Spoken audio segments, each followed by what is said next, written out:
my name is Doris, and I served in the Colombia Barranquilla mission.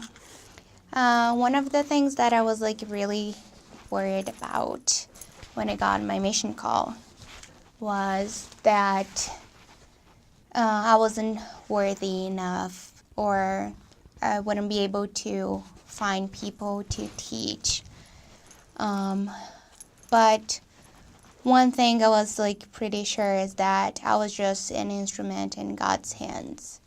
So I remember thinking that it's okay if I don't go to heaven, but if I get one person to follow Christ, I'll be the happiest person in the whole world.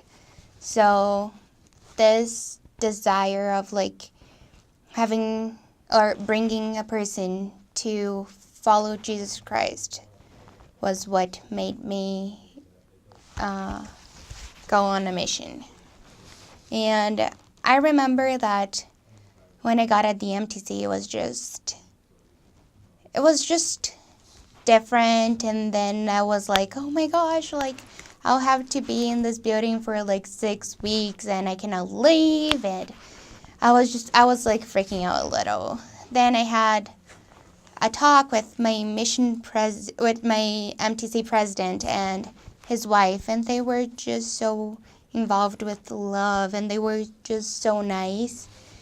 And one night, I remember I just started crying, and I heard the sister on the hall, and then I just ran towards her, and the president gave me a blessing saying that as long as I was serving God, I would be safe and everything would be okay with me. And later on my mission, I could feel this, and I could feel involved in God's love.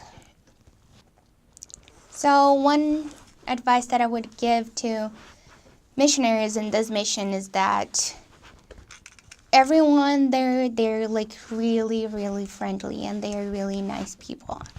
And some missionaries think that, you have this pattern as a missionary, and they sometimes become a little bit like robots. They just want to do this in a certain way. But actually, when you're called to your mission, it's because of your personality, it's because of who you are, and people are going to love you, and they're going to hear what you have to say for who you are, because you represent Christ. And missionaries are not all the same. We are different, and this is what makes each missionary special. So in this mission, use your personality, and always remember to smile, because people are so warm, and they will always smile to you back. And on the street, they will always say hi to you, or good day, or good night, and it's just amazing the way they are. And so this would be my advice. Be yourself, and always remember that God is a God of love and happiness, and He has the plan of happiness for us. So just be happy, because you're going to be a missionary, and when you're a missionary, that's what you represent. You represent Christ, and you represent a plan of happiness. I had a really cool experience on the airplane going to Colombia. There was a lady who was Colombian, but she spoke English. She was coming from Georgia to Bogota, the capital in Colombia. And my companion from MTC and we sat next to her, and we had a really cool experience sharing the Book of Mormon with her. And we were two gringos, two white boys going to Colombia on our own, little kids. And so she was just really, really friendly and outgoing, and she kind of took it upon herself to be our mother. And so she told us all about Colombia and the people, and she told us to watch a lot of TV to learn Spanish. So we smiled, and we gave her a Book of Mormon. She said she was struggling in life. So we told her that the Book of Mormon would help to she could find the answers to her prayers, to the questions of what she should do in life. And so it was just a really neat experience we had, that very first moment going into Colombia. We arrived there, we got off the plane, and there were the two assistants took us to this missionary home where we spent the night, and then my companion who served in a different mission was sent away the next day, and then I went to my area.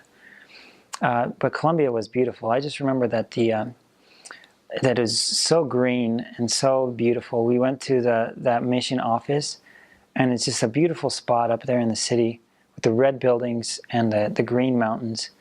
I was surprised that it was colder than I expected, because Bogota is higher in the mountains, higher altitude.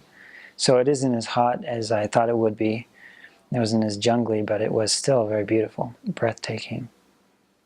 When we flew to Colombia, I went to the Bogota MTC first.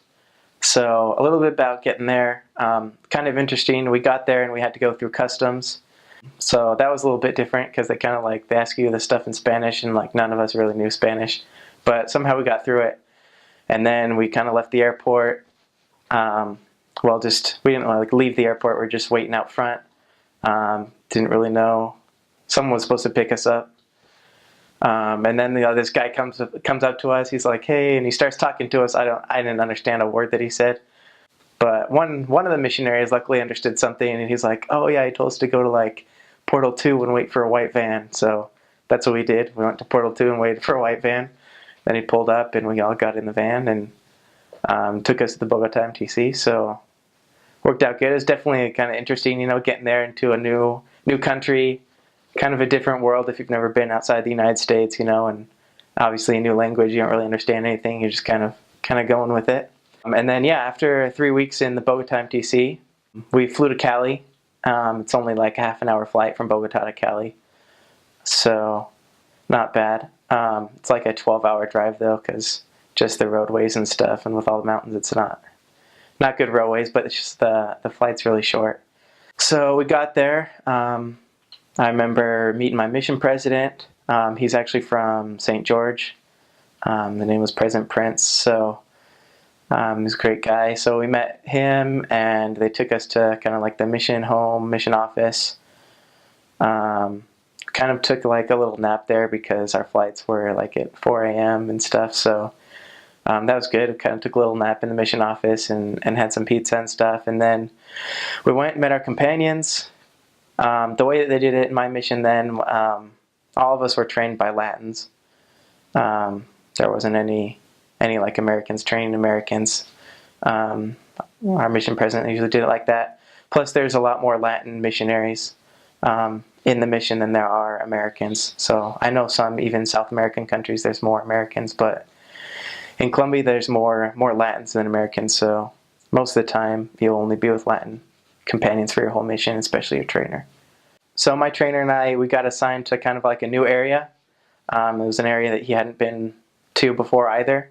So we were both new to the area. We didn't really know where we were going or anything like that. I didn't know anything about, the country or how it worked or anything. So I remember kind of going out. It's definitely a different experience.